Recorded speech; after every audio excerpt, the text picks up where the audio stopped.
Hello everyone, Jennifer Maker here. Today we're going to make a birthday pop-up card. This design features something I really love, hot air balloons. It is such a fun card to make and you'll learn a lot about creating motion and dimension in your paper crafting. So come on over to the craft table with me and I will show you how to make this awesome card.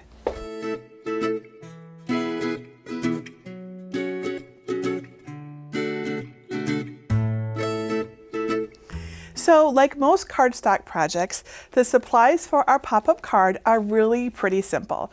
Of course, you're going to need good quality cardstock in a variety of sizes and colors.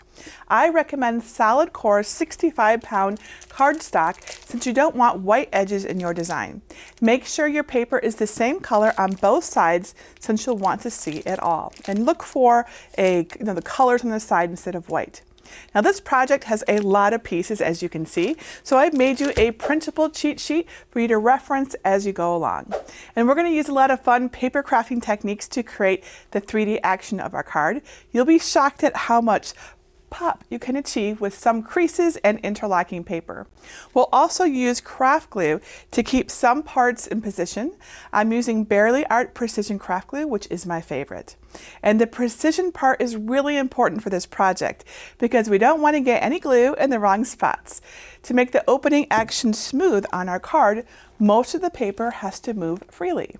Now I used a Cricut Maker 3 cutting machine to cut my layers, but you can also use a Maker or an Explore machine. And we'll use several of our favorite paper crafting tools as well. So let's get started by finding the free design for this fun project and then we will cut and assemble it together. Step 1, get my free design file. Go to jennifermaker.com/402 and look for libraries in the red bar at the top. Then either click Get a Password if you don't yet have one, or click Enter the library.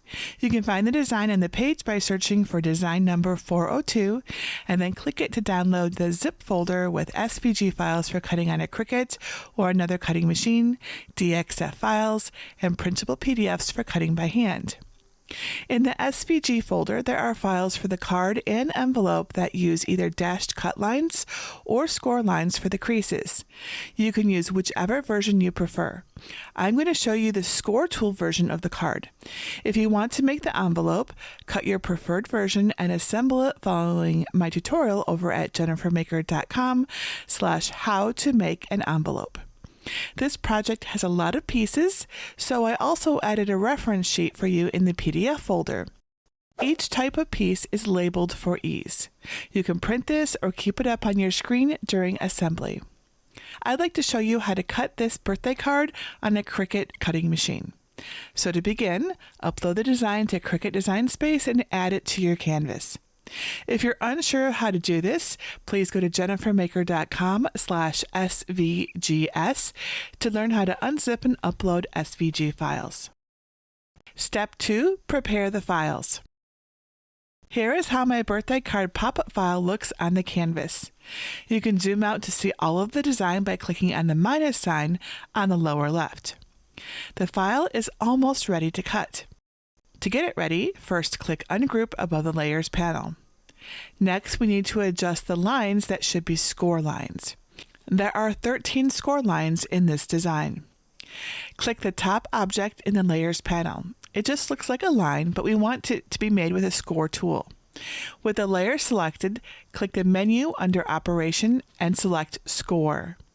Then hold down the Shift key on your keyboard and click the layer it's grouped with. Then click Attach to keep the score line with that base layer. Another way is to scroll through the Layers panel, changing the intended score lines one by one. Then either click on the cut shape or drag a bounding box over each shape and its score line on the canvas to select both and click Attach. You can use whichever approach you prefer. When you attach layers, they might jump to the top of the Layers panel, so make sure to check that you got them all by scrolling down the list of the Layers panel. If you'd like to have the Cricut write a short message on the inside clouds, I'll show you how to do that now. Click on the text icon to the left of the canvas and type Happy in the text box. Change the style to writing and the operation to pen so you'll know what it will look like. I want to use the Cricut Sans font, so I won't change it from the default. Drag a text over one of the plain clouds. Make sure the top lock icon is closed and click and drag a corner of the bounding box until the word fits in the cloud. Right-click on the text box and select Duplicate to make a copy. Double-click it and type in birthday, and then click and drag it over to the second cloud and resize it to fit. Now drag a bounding box over both text boxes and the clouds, then click Attach. And if you'd like to change the colors on any of the pieces that haven't been attached, just select them and use the color box next to Operation. Keep in mind this might change the amount of paper that you need for each color, but it's a fun way to personalize the project. I'm going to keep mine as is. And then make sure the correct machine is selected and click Make It. Step 3, cut the birthday pop-up card. So if you're prompted, select On Mat and 12 by 12 for your load type. If that's how you usually load materials, you can check the box next to Remember this selection. On the Prepare screen, set the material size for each color to reflect your materials.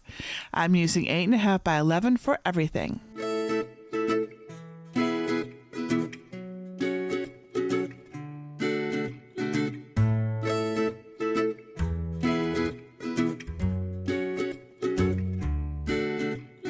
Click back on the first mat and then click Continue. On the Make screen, set your mats to medium cardstock with more pressure. Different cardstock can cut better with different material and pressure settings, so a test cut is always helpful. Some of the paper I tested worked better with the heavy cardstock setting, while others did best with the intricate cuts option. If you're using the same cardstock for each mat, check the box next to Remember Material Settings to save time. My first machine mat has both score and pen lines, so the tools are different than usual. If you're making the score version like me, Design Space will prompt you to put the score tool in Clamp B. You can choose between the scoring wheel and scoring stylus by clicking Edit Tools. Then be sure to put that tool that you selected in your machine. And if you're adding a message, there will also be a prompt to put your pen in Clamp A. Add the first mat's material to a green standard grip machine mat and adhere it well with a brayer. Then load the first mat into your Cricut and press the flashing button to begin drawing and scoring. When the first steps are complete, don't unload the mat. Follow the prompt to swap in your fine point blade and press the flashing button again to cut the pieces. Then unload the mat. Flip your design over and gently peel the mat away from your material. You can use a spatula if delicate pieces get stuck. Follow the prompts to load the correct cardstock and tool as needed for the rest of the mats. Step 4. Assemble the birthday card pop-up. Here's what each piece should look like. Remember, there is a handy reference sheet of every piece and its letter designation in the file that you downloaded. And note that most of the balloon pieces have slits, which we'll use to slide them together. First, locate the large balloon center pieces. Piece B has a slit at the bottom, and A has one at the top. Line up the slits and gently slide the pieces together. When the bottoms of the slits meet each other, the top and bottom edges of the balloons should be aligned. The bottom piece with the slit will be a little floppy, so grab the H-shaped support piece. Add dots of glue to the top and bottom of each vertical line. Hold the balloon pieces in your left hand so the split parts of piece B are horizontal. Place one slit of the H support onto the top cross part of piece A with the glue facing toward you. Make sure it's flush with the bottom of the balloon assembly. Lightly press the glued section to piece B, which will start to stabilize the floppy parts. Then carefully fold down the top H tabs to meet the other side of piece B. Now the bottom will stay still. Once the glue sets, stand the balloon up. Now we can add the base. Grab your F and G pieces. Slide the lower slit of an F piece onto the top cut in a G. When they're properly seated, they'll be able to collapse flat open or closed. Repeat with the other set. The pairs should now look identical. Press them both open with the slotted overlapping pieces facing up. Slide the edges together using the top slit on one pair and the bottom cut on the other. Collapse the pieces so they match up. Fold each pair of tabs down to the exterior sides. Unfold the support base assembly so it is long with unattached sides. Hold the assembled balloon so you can see the slits on top of the lower parts. Take one free edge of the support base assembly and slide one of the bottom slits into the balloon cut. Make sure the crossed base pieces face away from the balloon. Continue wrapping the support base assembly around the balloon bottom and joining the slits. This is a little fiddly, so take your time to avoid weakening or tearing the paper. When you get back to the beginning, join the last two slits to complete the base. Make everything flush and carefully collapse the balloon in both directions to make sure it's all in place.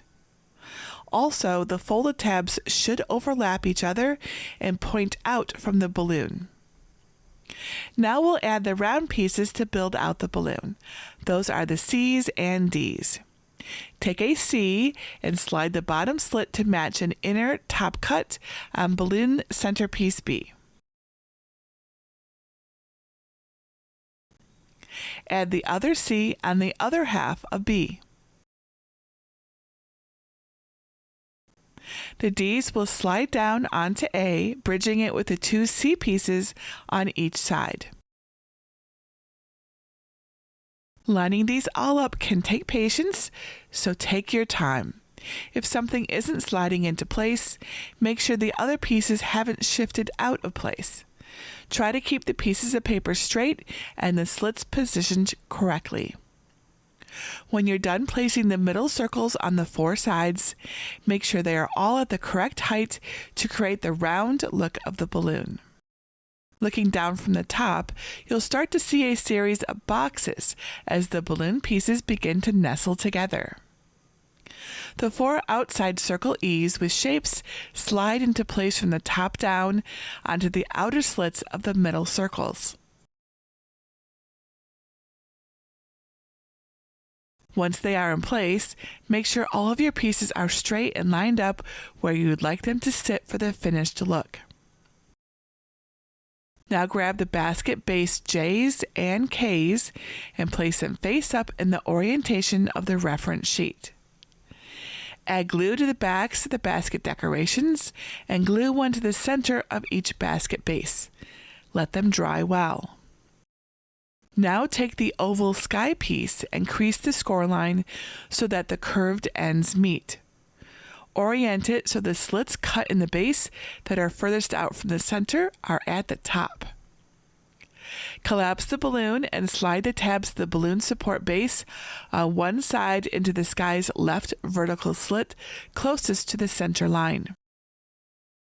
Pull the tabs through and glue them down to the underside of the sky. Repeat on the right side as well. And make sure it can close. Now carefully open the sky piece back up to make sure your balloon opens correctly. The cardstock is stiff, so you may have to give the balloon gentle pressure on the sides to open fully. Once it opens smoothly, set it aside.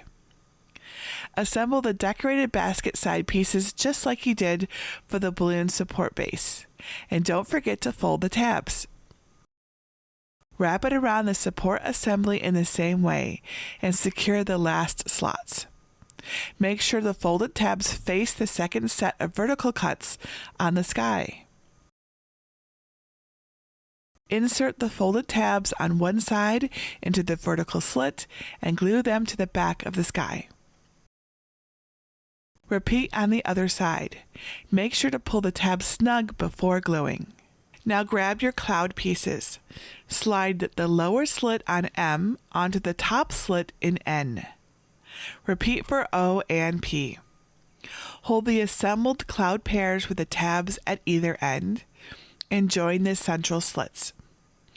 Fold the tabs to the back,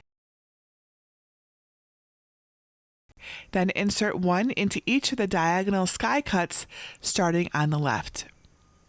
Make sure the tabs are all visible on the bottom and glue them in place.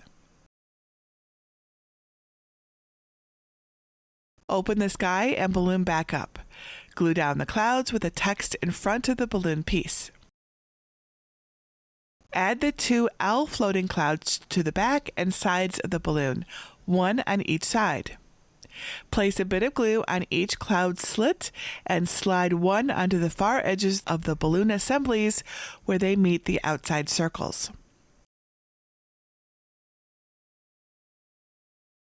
Glue a small balloon to the outer pop-up cloud on each side.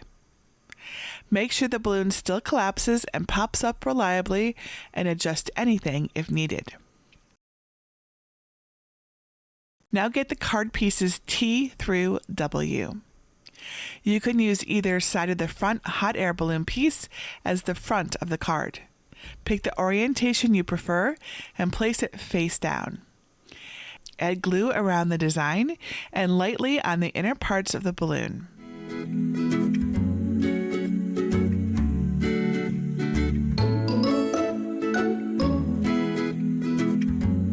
Then add glue around the edges of a V piece on the back. Flip over the V piece and place it on top of the front cover. Line up the right edges and center them vertically. Add piece W on top using the same alignment. Then make the back cover in the same order. Align the left edges for the back, though, and place it close to the front to make sure the colored pieces will be even across the fold.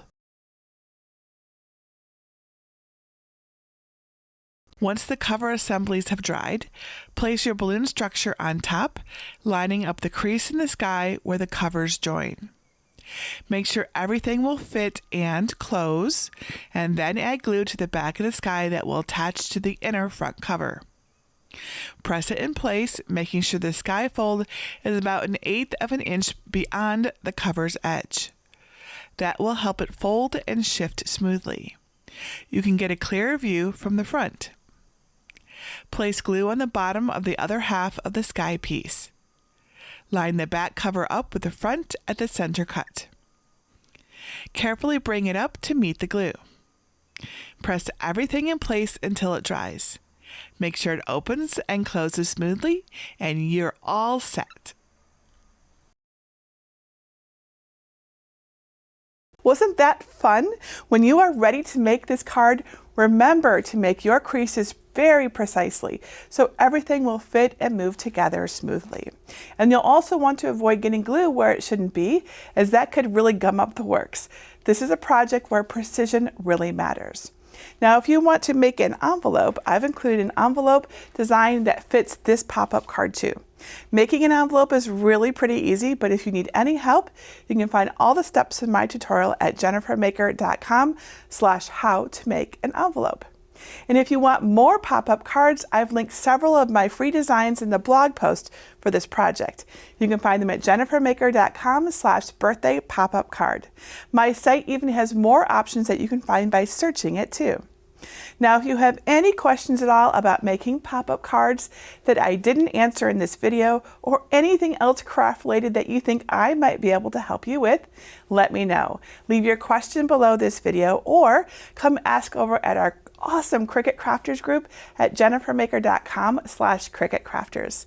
I love to help and see you succeed. And that's it for today. Until next time, this is Jennifer Maker reminding you to craft a life you love.